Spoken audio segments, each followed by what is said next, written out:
India में BJP centre में है और बहुमत की सरकार भी, और आज के समय कोई भी पार्टी उसे फोर्स बैक नहीं कर सकती और हराने में भी असक्षम है।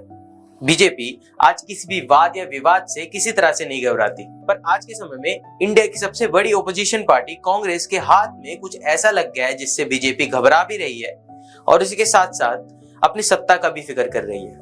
कांग्रेस के वरिष्ठ नेता राहुल गांधी आज अडानी के ऊपर काफी वाद और विवाद कर रहे हैं और बीजेपी को बीच में रख के उन पे काफी निशाने भी साध रहे हैं, और इसी सब को लेकर आज हम बात करेंगे।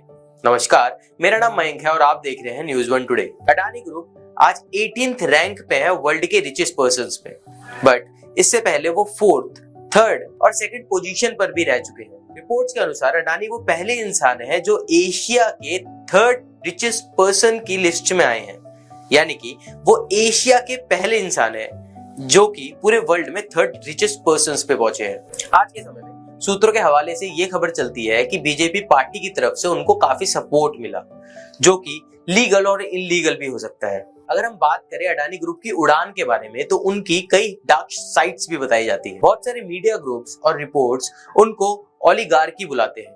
अगर आप ओलिगार्की का मतलब समझना चाहते हैं तो इतना समझ लीजिए कि ओलिगार्की एक ऐसा बिजनेसमैन या फिर बिजनेस पर्सन होता है जो कि किसी भी पॉलिटिकल पार्टी के साथ अच्छा बॉन्ड बना के रखता है, और इसको ही ओलिगार्की कहते हैं। और सूत्रों के हवाले से ये खबर भी चलती है कि गवर्नमेंट छोटे उद्योगों को पूरी तरह से खत्म कर रही है महंगाई की मार से और अडानी ग्रुप्स को सौंप रही है।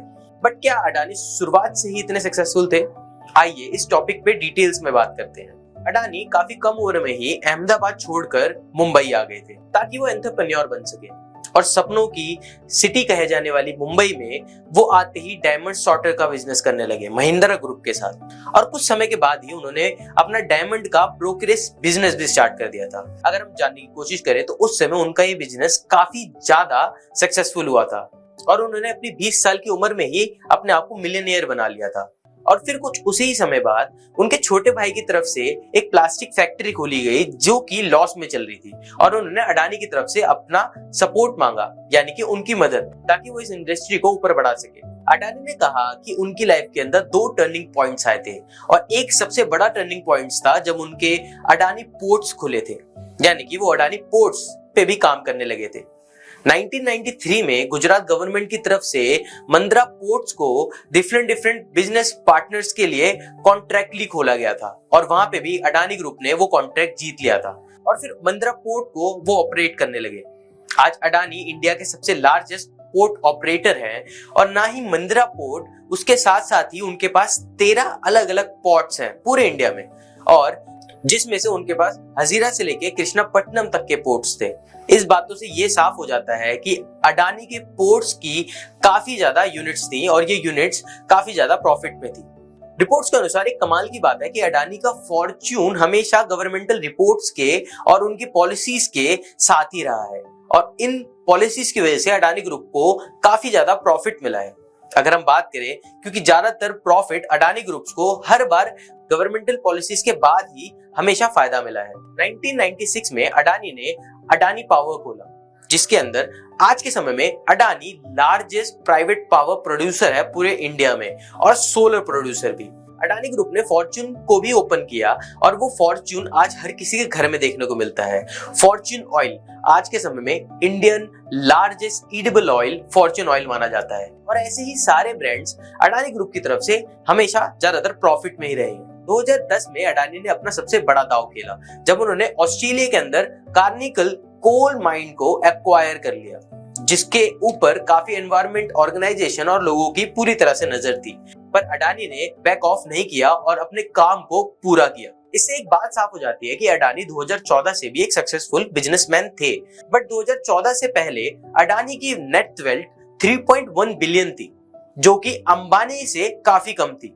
अंबानी की नेट वेल्थ 8.7 बिलियन थी, बट आगे बढ़ते हुए अडानी ने अंबानी को 50 बिलियन से नीचे छोड़ दिया, यानी कि आज के समय में अडानी और अंबानी के बीच में 50 बिलियन का फर्क है।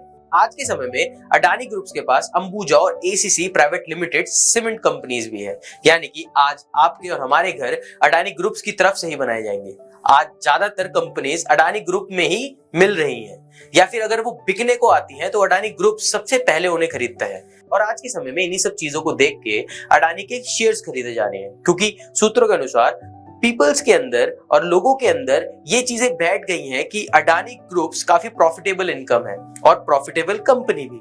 और इसी के साथ साथ अडानी की शेयर प्राइसेस आज के समय में आसमान छू रहे हैं और आज के समय में अडानी को रशियन ओलिगार्क कहा जा रहा है, जिसके आगे कोई भी छोटा मोटा उद्योग या उद्योगपति टिक ही नहीं सकता। आरोपों के अंदर एक और आरोप लगाया जाता है कि अडानी के ऊपर एनडीटीवी खरीदने का आरोप है, जिसके अंदर उन्होंने ये खरीद के मीडिया इंडस्ट्री में भी अपना कंट्रोल एक्वायर करने की कोशिश करी। और आज के समय में हालांकि अडानी इन सब चीजों से पूरी तरह से बैक ऑफ करते हैं और कहते हैं कि एनडीटीवी इससे पहले जिस तरह से काम कर रहा था और जो मीडिया इंडस्ट्रीज है जिस तरह से काम करती आ रही है वो उस तरह से ही काम करेंगे, कॉन्स्टिट्यूशन और उनके लॉज को मद्देनजर रख के। कांग्रेस के वरिष्ठ नेता राहुल गांधी ने पार्लियामेंट में बीजेपी पे काफी सवाल दागे जो कि अडानी के ऊपर लेके थे। वो उनका पूछना था कि 2014 के बाद अडानी इतने ज्यादा रिच और इतने ज्यादा अमीर कैसे हुए और उनका रिश्ता पीएम नरेंद्र मोदी के साथ क्या है। अगर हम आगे बात करें तो हाल ही में हिडनबर्ग की रिपोर्ट भी आई जिसने अडानी ग्रुप पर काफी बड़ा प्रभाव किया और इसकी वजह से उनके शेयर प्राइसेस काफी तेजी से नीचे है। इस रिपोर्ट्स के अनुसार अडानी ने अपना पैसा मार्केट में छोड़ा और लोगों के थ्रू अपने ही स्टॉक्स पे वापस लगवाया, जो कि इनलीगल माना जाता है। अगर हम इसको बेहतर तरह से जानना चाहते हैं और समझना चाहते हैं तो हमें समझना होगा स्टॉक मार्केट्स के कुछ रूल्स के बारे में। स्टॉक मार्केट का रूल कहता है कि अगर आपकी कंपनी लिस्टेड हो चुकी है तो उसका सिर्फ 75% शेयर आप रख सकते हैं और बाकी का 25% शेयर फ्रीली ट्रेड किया जाएगा, जो कि कोई भी खरीद सकता है। पर आरोप ये लगाया जा रहा है कि अडानी ने अपने 75 शेयर रख के भी अपने ही पैसे को मार्केट में सर्कुलेट करा के लोगों की हेल्प से अपने बाकी शेयर्स के कुछ परसेंट भी खरीदे। अगर हम देखें तो रिपोर्ट्स के अनुसार 15% शेयर अडानी ग्रुप ने अपने 75 शेयर्स के अलावा भी मार्केट से एक्वायर कर लिए थे और इन सब की वजह से सिर्फ मार्केट में 10% शेयर ही रह जाता। बट जिस प्रकार से उनकी कंपनी ग्रो हो रही थी, लोगों के बीच में उस कंपनी को लेके पॉजिटिव माइंडसेट था, जिसकी वजह से वो 10% शेयर आसमान छूने लगे। और ये सब स्टॉक मार्केट के रूल्स के अनुसार नहीं हुआ। अगर हम बात करें इन सब के प्रूफ होने से तो अडानी ग्रुप आज के समय अगर ये सब प्रूफ कर देती है या फिर ये प्रूफ हो जाता है तो अडानी ग्रुप को अनलिस्ट कर दिया जाएगा स्टॉक मार्केट से और इसका सीधा प्रभाव इंडिया की जीडीपी पे भी पड़ेगा। अगर हम बात करें इंडिया के बिजनेसेस के बारे में तो पावर और मनी कुछ लोगों के बीच में ही चक्कर खा रही है और ये गरीबी और बेबसी लोगों के बीच में पूरी तरह से देखी जाती है। अगर हम बात करें इस पावर पॉलिटिक्स और इस पावर से पैसे बनाने की तो हम इतना समझ सकते हैं कि लोगों के बीच में मनी डिस्ट्रीब्यूशन इक्वल नहीं है, यानी कि गरीबों के पास पैसा कम और अमीरों के पास पैसा ज्यादा है, जिसकी वजह से एक डिफरेंस सोसाइटी के अंदर साफ देखा जाता है। अगर हम इस प्रॉब्लम की सॉल्यूशन के बारे में बात करें तो ये काफी समय पहले हमारे महात्मा गांधी ने हमें प्रोवाइड किया था।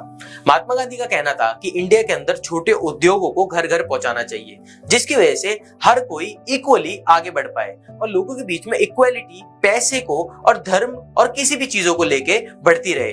अगर इक्वली देश आगे बढ़ेगा तो ही जाके हम अपनी जीडीपी और अपने देश को वापस टॉप पे ले जा सकते हैं। इस खबर में इतना ही। अगर आपको ऐसी इंफॉर्मेटिव वीडियोस पसंद आती हैं तो आप हमारे चैनल को सब्सक्राइब और लाइक कर सकते हैं। आपसे अगली वीडियो में मिलते हैं। नमस्कार, आप देख रहे थे न्यूज़ 1 टुडे।